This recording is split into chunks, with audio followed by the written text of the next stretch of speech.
Radio Auto, l'occasion rêvée. Avec AD, le réseau 2000 garagistes et carrossiers multimarques.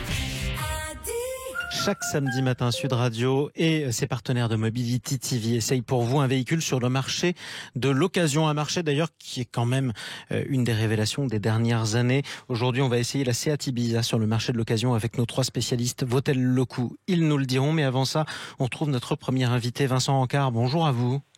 Oui, bonjour. Et bienvenue à vous sur Sud Radio, directeur général d'Autoscout 24 France. Avec vous, on parle de ce marché de l'occasion, évidemment, sur lequel est positionné notamment Autoscout 24.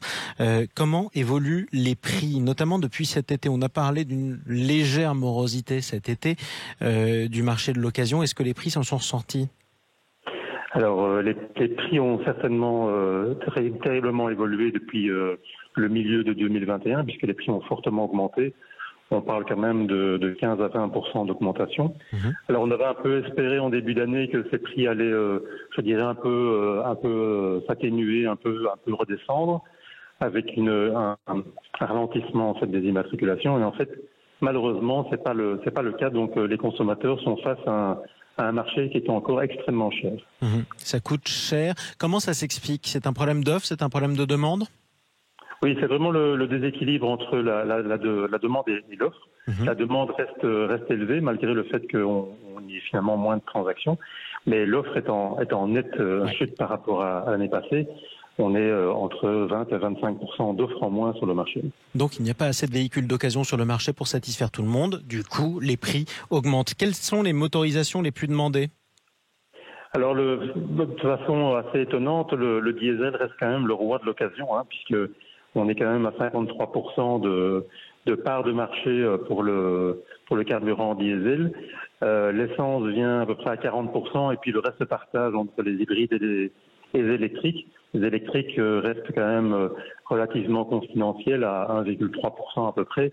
Donc ça reste quand même une rareté dans le marché de l'occasion. Effectivement, on parlait aussi malgré tout d'une augmentation importante quand on regarde d'où part le marché de l'électrique. On en parlait la semaine dernière avec notre invité Julien Billon. Merci Vincent Ancard, directeur général d'Autoscout 24 France. On vous retrouvera à l'occasion d'ailleurs sur Sud Radio pour parler de l'état de ce marché de l'occasion qui est quand même une révélation des dernières années. Tout de suite, on essaye justement un modèle. Sud Radio Auto, l'occasion rêvée. Mais avant d'essayer la Seat Ibiza, je vous présente nos 3 spécialistes, ceux qui sont chargés de l'essayer.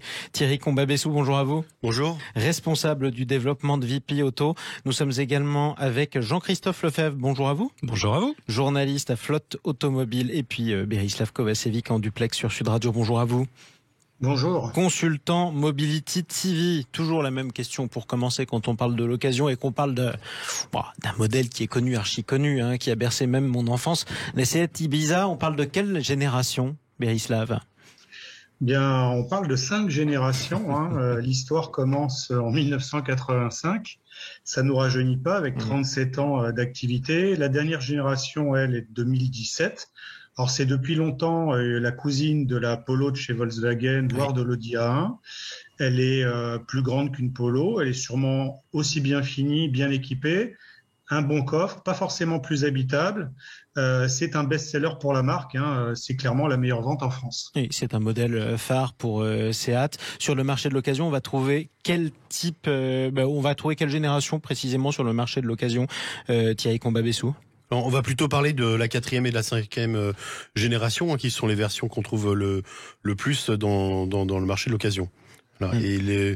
Et on va dire que les versions les plus recherchées sont plutôt des motorisations TSI essence, avec des finitions premium, type la finition FR, et plus précisément boîte DSG, puisque ce véhicule-là... Beaucoup d'acronymes. Allez, on va répéter. TSI essence d'abord, qu'est-ce que c'est? On rappelle pour tous ceux qui nous écoutent sur Sud Radio. C'est un véhicule à essence injection, voilà, en fait. Tout bêtement. Voilà. La finition FR, c'est une finition sportive, qui est préfigurée Cupra.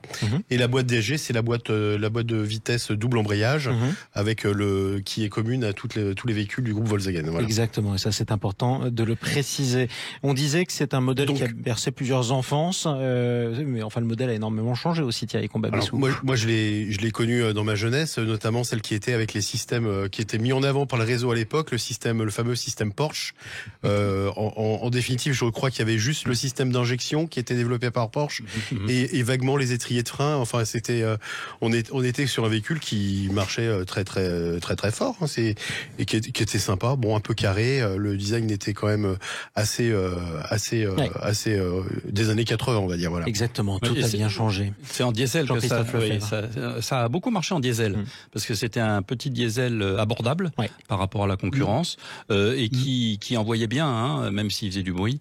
Mais c'était le cas de toutes ces concurrentes citadines, hein, Clio, 206, etc., etc.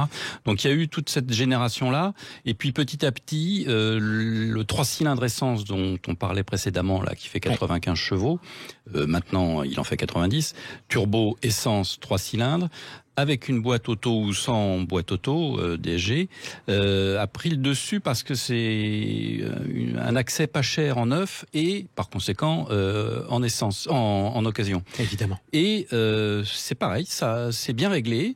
Moi, à la limite, je trouve ça plus agréable que dans une Polo, parce que la voiture est moins lourde. Oui. Donc ça marche bien. Ça a été depuis le cas, il n'y a plus de diesel depuis la génération précédente, depuis 3 ans, il me semble.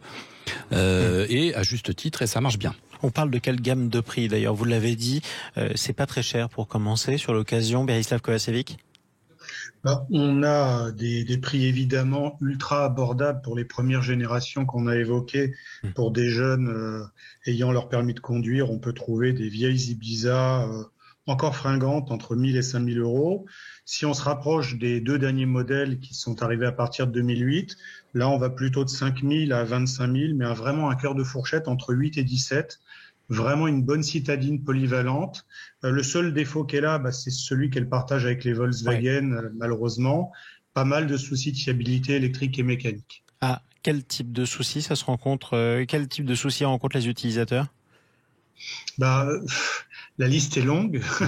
Et c'est pour ça que c'est important de la dire.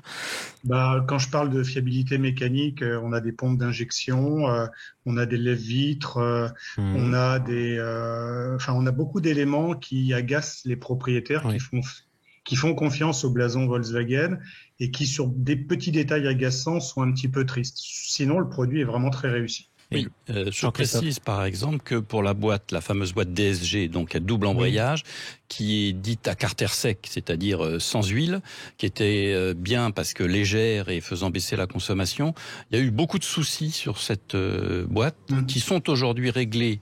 Mais il faut faire attention et aller consulter les sites spécialisés pour ne pas tomber sur si on choisit la boîte auto, sur un mauvais modèle. Sur le mauvais modèle qui a des soucis techniques. Donc, il faut faire attention quand même. De toute façon, il faut toujours se renseigner avant d'acheter un véhicule qui soit neuf ou d'occasion. Et l'avantage de l'occasion, c'est que beaucoup d'utilisateurs sont passés avant vous. Donc, si jamais il y a des pièges à éviter, ils pourront toujours vous prévenir sur les forums. Et ça, c'est important. Aussi, Thierry Combabessou, à qui s'adresse ce véhicule? Qui est l'acquéreur? C'est plutôt des premières voitures ou des voitures secondaires ou tertiaires. Je voulais juste compléter sur le prix, puisque le cœur de gamme sur l'essence dont je parlais, on est plutôt autour de 15 000 euros pour des véhicules autour de 30 000 km en moyenne sur les dernières générations que l'on voit s'échanger. Et les versions diesel sont plus abordables pour autant, pour compléter ce que disait Jean-Christophe. On les voit s'échanger autour de 10 000 euros pour un kilométrage moyen à 50 000 km pour la version TDI 95 chevaux. Voilà. Donc ça, c'est important de le souligner. On parle de quel type de vignette aussi? C'est important pour ceux qui pourraient en avoir besoin en ville, puisque c'est un véhicule qui est fait aussi pour la ville. Donc il y a des villes où il pourra plus circuler. Berislav, Jean-Christophe? Oui, c'est pas compliqué. Le diesel, de toute façon, il faut faire une croix dessus. C'est au maximum niveau 2 ou au minimum, ça dépend comment on compte. Et après, c'est 4-5, 3-4-5. Donc ça, c'est pour les vignettes 3 ou 4-5. Et après, ça, c'est en occasion, la vignette critère 1, c'est forcément de l'essence. Après, il faut qu'elle soit postérieure à 2008 aujourd'hui. Effectivement.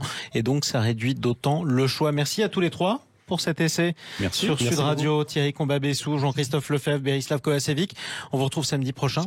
sur Sud Radio pour une nouvelle occasion rêvée en compagnie de nos partenaires de Mobility TV.